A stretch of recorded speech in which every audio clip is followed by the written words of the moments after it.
HTTV in association with Absolute Warehouse Services. Danny, thanks for joining us after a hard-fought evening in a 0-0 draw against Middlesbrough. We're immediately after the game now. Give us your first impressions of what happened tonight. I don't think it was one for the faint-hearted. I think two teams fighting for their lives. Definitely the will from both teams, but probably not the skill. We were disappointed with how we played. But if you can't play well, then don't lose. And I think the positives for us are we're now 5 unbeaten, and we've now kept 3 out of the last 4 clean sheets. So that's good. Proud of Ryan Schofield, and while we're not pleased with the performance, I actually think it's quite a proud night for the football club when you know, particularly from the academy's perspective, and the great work that Lee Bromby does, and the guys there should be well pleased with themselves, because you know, we've had a brilliant performance from Ryan Schofield and another fantastic performance from Lewis O'Brien, and to have three boys from the academy playing in the starting 11 tonight is phenomenal at this level. So great work from them. But from us, we played against a team that pressed us really aggressively. Played with a back 5. We weren't able to beat their press. They forced us to go long, and when we went long, we were going long into their numbers, and they had 5, and we only had 3, and it wasn't effective for us, and as a consequence, we couldn't get any rhythm or any control. We obviously had the majority of possession tonight. As you said, Middlesbrough came with a game plan, forced us to go long at times. Is that something we're still working on? Because we've shown a real threat on the counter, particularly away from home, but at home as well. But when we're in general play, we're on the ball and teams sit in, is that something we are still working to get better at, how to break teams down like that? I think so. I think, you know, it's always easier to counter and to move the ball quickly and attack a defence that is disorganised. You can't always counter, particularly at home. So sometimes you have to set up positional attacks. For us, it's always, you know, the player's decision on the turnover. The first option is, can we counter? We always like to do that. But sometimes if you haven't got the numbers ahead of the ball, then you've got to be much more patient, and you have to then get into your build and set up your positional attack. And yeah, we didn't have many opportunities to counter today because they played with the 5 at the back. And probably we didn't move the ball quick enough or with enough fluency. Probably we didn't play forward enough and wasn't positive enough with our play. And then when we did go into their half, we then probably actually forced the play. So it was a mixture. It was a mixture of not in the build-up phase and what we call the creating phase. So the defensive in the middle phase, it was too slow, and then in the finishing phase, the final third, it was probably a bit forced. So there's definitely a lot of learning that we can take. The good news for us is that we play a Barnsley team on Saturday. They're probably going to play the back 5 again. So the plan is to try to learn from tonight's game, and hopefully that will support us going forward into what will be a very tough game against a Barnsley team who I watched yesterday. Who obviously had the extra day recovery than us, but did very well at West Brom, and we need to be well recovered and ready to fight hard.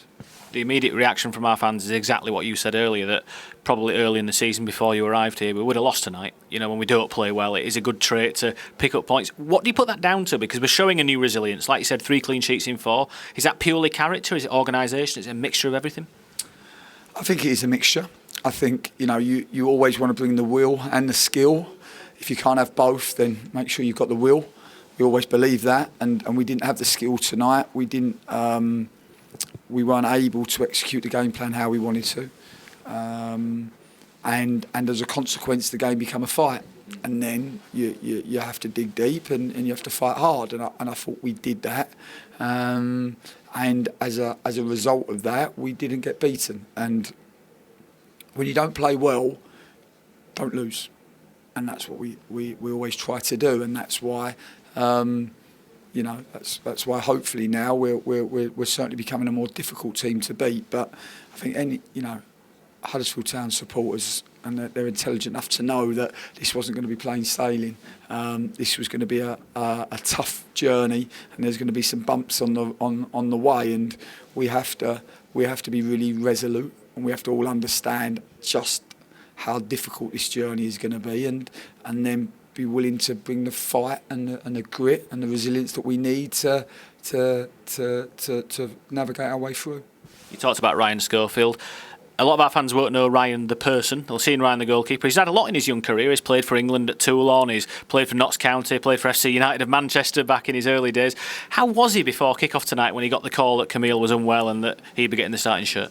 Well, it hasn't been an easy period for us because we've had quite a lot of sickness in the group, and it's pretty much gone through the whole group. So, you have to bear that in mind. And the players, even though we had quite a few that had not trained and been unwell, the fact that they fought like they did is credit to them, and just shows the togetherness.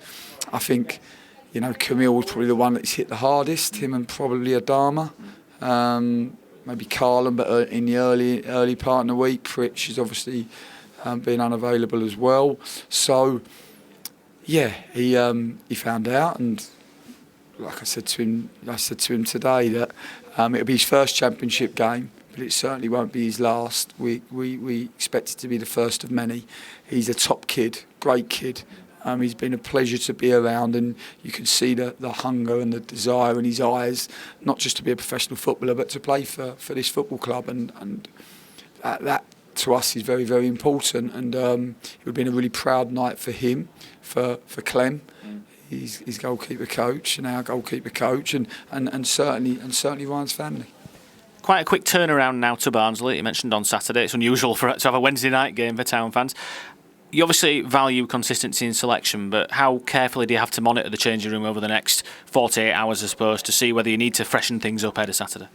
Yeah, I think you're right. I think that we do definitely have to monitor the group, and we have to see how they recover. We'll have a slightly later start tomorrow because with recovery it's always sleep. That's the most important part.